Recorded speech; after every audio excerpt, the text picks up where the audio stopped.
السلام علیکم ورحمۃ اللہ وبرکاتہ۔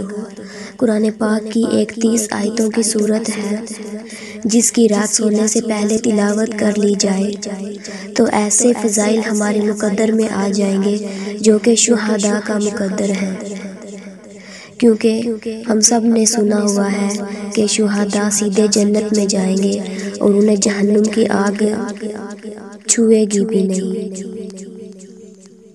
تو بعض لوگ ایسے ہیں جو اسی جہنم کی آگ سے بچنے کے لیے جہاد فی سبیل اللہ کرتے ہیں اور جنت پا لیتے ہیں، اور بعض لوگ ایسے ہیں جو کسی وجہ سے میدان جہاد میں نہیں جا سکے تو وہ آگ سے کیسے بچ سکتے ہیں؟ تو ان کے لیے یہ 30 آیتوں کی سورہ یعنی سورۃ ملک ہے کہ اگر اس کی تلاوت کر لی جائے تو وہ انشاءاللہ جہنم کی آگ سے بچ جائیں گے۔